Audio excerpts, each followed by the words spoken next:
राज्य सरकार के वरिष्ठ अधिकारियों और कोविड-19 प्रबंधन कमेटियों के सदस्यों के साथ आयोजित बैठक की अध्यक्षता करते हुए बुधवार को मुख्यमंत्री जयराम ठाकुर ने कहा कि कोविड-19 मरीजों की संख्या में बढ़ोतरी को देखते हुए राज्य सरकार ने हिमकेयर और आयुष्मान भारत योजना के लाभार्थियों को निजी अस्पतालों में कोविड का निःशुल्क उपचार प्रदान करने का निर्णय लिया है। उनका कहना है कि राज्य सरकार ने पिछले कुछ दिनों में ऑक्सीजन भंडारण क्षमता को लगभग 25 मीट्रिक टन बढ़ाने के अलावा पीएसए ऑक्सीजन संयंत्रों को कार्यशील करने में सफलता प्राप्त की है। राज्य में कोविड रोगियों के लिए उपलब्ध 3080 बिस्तरों की क्षमता को अगले कुछ दिनों में 1100 तक बढ़ाया जाएगा। इसके अलावा प्रदेश सरकार ने समाज के कुछ वर्गों का उनकी ड्यूटी के आधार पर प्राथमिकता से टीकाकरण करने का निर्णय भी लिया है। शिमला से विकास शर्मा की रिपोर्ट।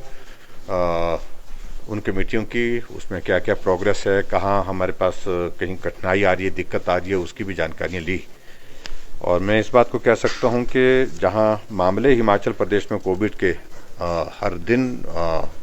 बढ़ रहे हैं और डेथ भी बढ़ रही है, उसमें दो राय नहीं है, लेकिन उसके अनुरूप हमारी तैयारियाँ भी बहुत तेज़ गति से उसमें हिमाचल प्रदेश में चली हुई हैं। मैं ये कहना चाहूँगा कि अभी जो हमारे पास जो बेड कैपेसिटी थी वो 3080 के लगभग है ये इसमें, और उसमें जो है जो ऑक्सीजनेटेड जो बेड है हमारे पास 2515 के लगभग है, और उसमें एक साइजेबल इंक्रीज की है हमने। और अभी ये भी मैं कहना चाहता हूँ कि 1100 बेड जो है विद इन फ्यू डेज, एक हफ्ते के अंदर अंदर जो है वो जो प्रोसेस चल रहा है हमारा नए बनाने का, नई जगह, तो वो भी हमारे पास अवेलेबल हो जाएंगे। दूसरी बात मैं ये भी कहना चाहूँगा कि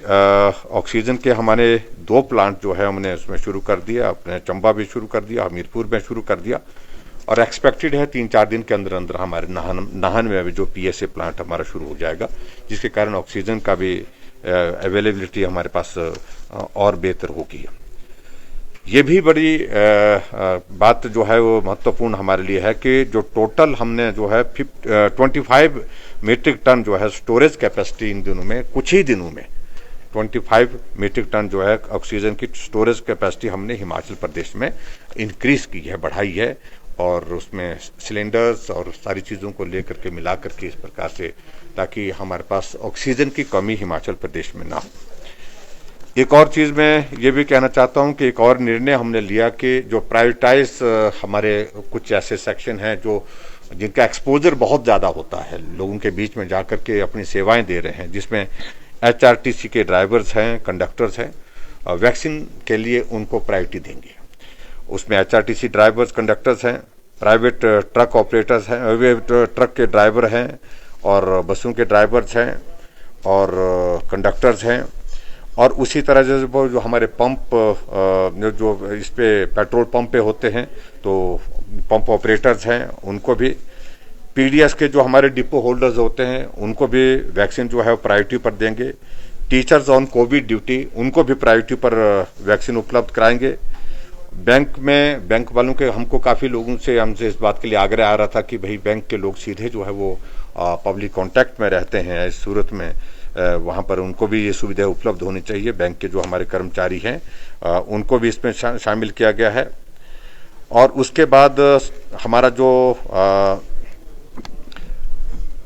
फूड एंड सिविल सप्लाईज और स्टाफ ऑफ ट्रांसपोर्ट, ये इनको भी हमने प्रायोरिटाइज किया है। और उसके साथ में केमिस्ट, लोक मित्र केंद्र, ये इनको वैक्सीनेशन के लिए इनको प्रायोरिटाइज किया है, ताकि ये जो वैक्सीन का अभियान हमारा ठीक प्रकार से जो चल रहा है उसमें इनको प्राथमिकता दे करके इनको वैक्सीन के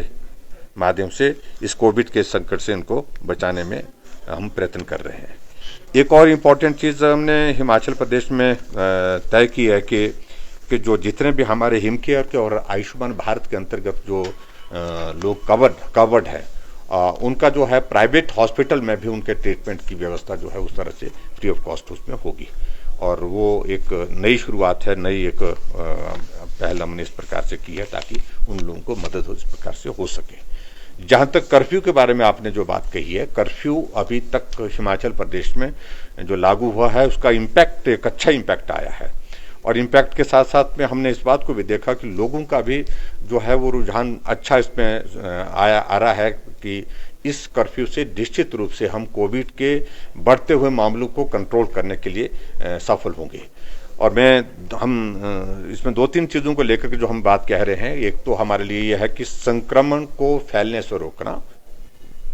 और उसमें कर्फ्यू एक कारगर है माध्यम, और दूसरा संक्रमण रोकने के साथ साथ में जो लोग इन्फेक्ट हो गए हैं, जो संक्रमित हो गए हैं, उनका ट्रीटमेंट, चाहे वो होम आइसोलेशन है और चाहे होम आइसोलेशन के अतिरिक्त जो है वो हमारा दूसरा हॉस्पिटल में जो ट्रीटमेंट चल रहा है, ट्रीटमेंट उनका चल रहा है, वहां पर उनके लिए व्यवस्था करने की बात है। हिमाचल दर्पण लाइव टीवी